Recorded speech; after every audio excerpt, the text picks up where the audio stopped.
ચૈતર વસાવાના કેસને લઈને એક મહત્વના સમાચાર સામે આવી રહ્યા છે। ચૈતર વસાવાના કેસમાં અન્ય જે 18 દિવસનું બાળક અને તેની માતા જે જેલમાં ગયા હતા તેને લઈને કોર્ટે મહત્વનો નિર્ણય કર્યો છે। શું વિગતો સામે આવી રહી છે તેની વાત કરીશું આ વિડીયોમાં। વૈષ્ણવજન તો તેને કહીએ જે પીડ પરાઈ જાનાને રે। નમસ્કાર, નવજીવન ન્યૂઝમાં આપનું સ્વાગત છે। હું છું જયંત દાફડા।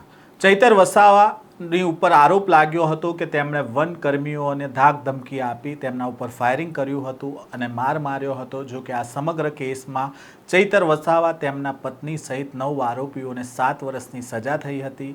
આ કેસમાં 18 દિવસનું બાળક છે તે પણ તેની માતા સાથે જેલમાં ગયું હતું અને જે પ્રકારે જે દ્રશ્ય જે તે સમયે સામે આવ્યા હતા તેને લઈને આદિવાસી સમાજમાં ભારે નારાજગી જોવા મળી રહી હતી। શા માટે 18 દિવસના બાળકને જેલમાં જવું પડ્યું તેને લઈને પણ સવાલો ઉઠ્યા હતા અને આમ આદમી પાર્ટી અને આદિવાસી નેતાઓ છે તે સતત આ મામલે સવાલો ઉઠાવતી હતી અને ભાજપને ઘેરવાનો પ્રયાસ કરી રહી હતી। તેવામાં આજે ચૈતર વસાવાના કેસમાં એક મોટા સમાચાર સામે આવ્યા છે।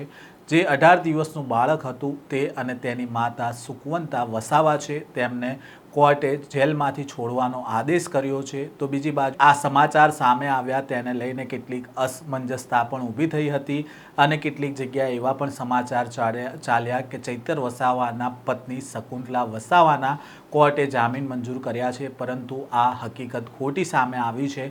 કારણ કે ચૈતર વસાવા સાથે જે અન્ય આરોપી હતા સુકવંતા વસાવા જે 18 દિવસનું બાળક જેલમાં ગયું હતું તેના માતા હતા અને તેમના કોર્ટે જામીન છે તે મંજૂર કર્યા છે અને હવે આ જે તેમના માતા બહાર આવતા 18 દિવસનું બાળક છે તે પણ હવે જેલમાંથી બહાર આવશે। તો બીજી બાજુ આજે ચૈતર વસાવાના સમર્થનમાં આદિવાસી સમાજ ડેડિયાપાડા જે ચૈતર વસાવાનો ગઢ છે ત્યાં ભેગા થયા છે અને આજે તેમણે રેલી પણ કાઢવાના છે। તો બીજી બાજુ હાલ ધારાસભ્ય પદ માટે ચૈતર વસાવા પર લટકતી તલવાર છે અને તેને જ લઈને હવે આગામી સમયમાં શું નિર્ણય સરકાર દ્વારા કરવામાં આવે છે તેની ઉપર અત્યારે સૌ કોઈની નજર છે।